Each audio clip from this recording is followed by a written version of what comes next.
This is the RMS Olympic, the Titanic sister ship. And in today's episode of Shipwreck, we're going to be going over, and in this two-parter episode, we're going to be going over her full story. From her launch to her eventual unfortunate scrapping. Enjoy.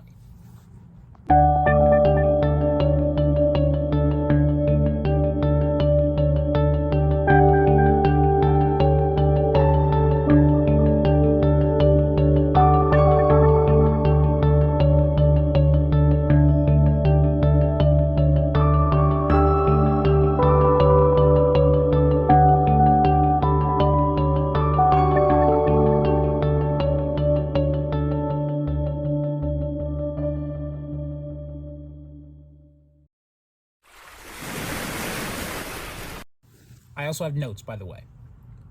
Without further ado, let's begin. The RMS Olympic, Titanic's sister ship, was launched in 1910, with her maiden voyage occurring on 1914.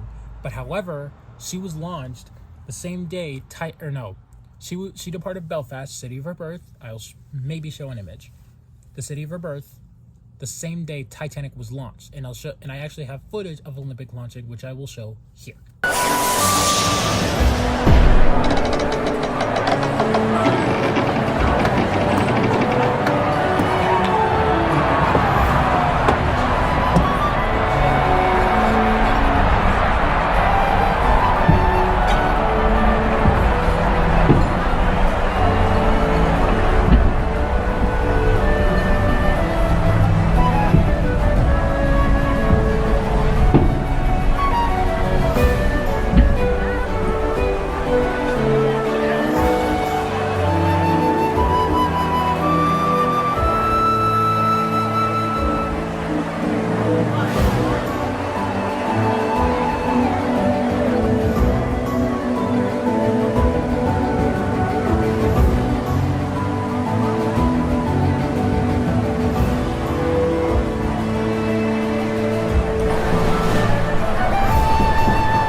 The Olympic class was created due to the Lusitania and Mauretania's popularity, and the White Star Line needed to get back in the game.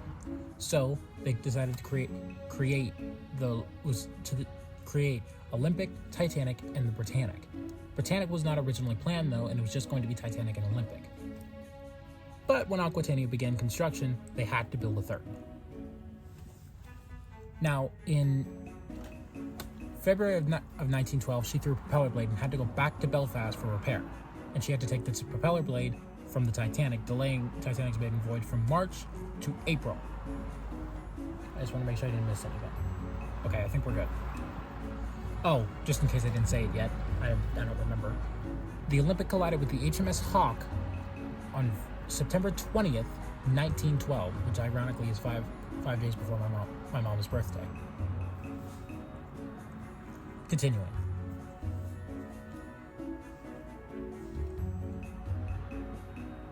Now, in April of 1912, the Olympic received a distress call from her sister ship, the RMS Titanic, which we all know what was going on on April 14th.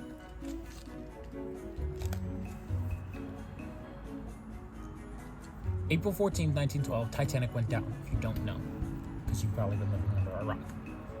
Get it. But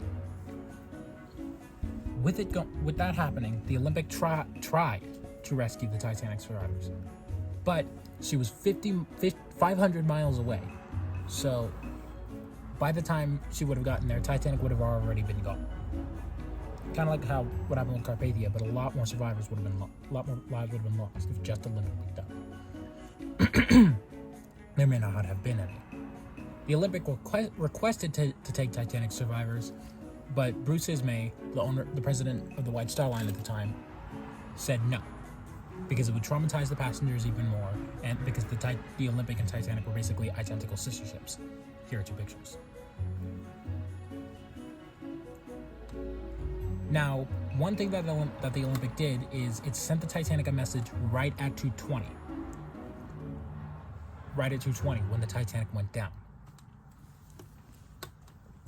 Now, after the Olympic was denied to pick up the Titanic survivors, she continued on her voyage, her eastbound crossing to Southampton, where couple weeks later, I wish I had put the date in my notes. I didn't, but I think it was like in March or something.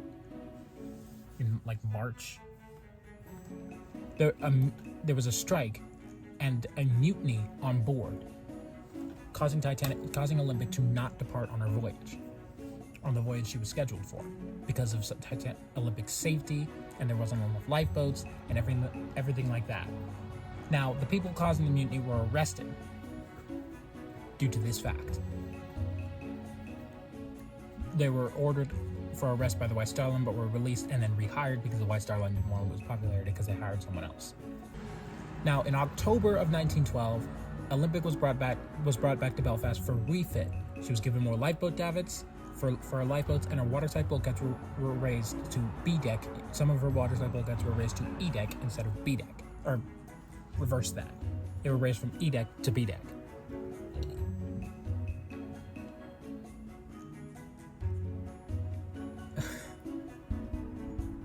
Now she could handle 6 watertight compartments breached in her bow, which is the exact same amount of damage Titanic took, which I will be talking about in my Titanic episode coming soon, most likely in July.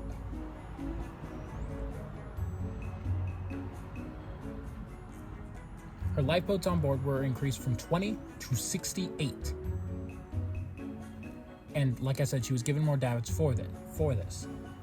She was given more first-class suites and private bathrooms, and she was given the, I'm going to butcher this so bad, Café Parisien from the Titanic. Now, she encountered a storm. Now, after that refit, everything was normal from that point on until early 1914, where she encountered a storm, which broke her windows and resulted in her having to go back to dry dock for repair, and some of the passengers were also injured during this time, but everybody would have been fine. So, yeah. Now, however, Olympic's life would be changed on July 28th, I think it was 1914. If you remember that date from a Lusitania episode, you'll know that's when World War I began. And that is it for part 1 of the Olympic series. Part 2 will come after I do Britannic and Titanic's episodes. I'll be teasing Titanic like crazy, so if you don't follow me on like TikTok or anything like that, do it. Anyways, hope you guys enjoyed this video, and I'll see you guys next time. And be careful to not get shipwrecked.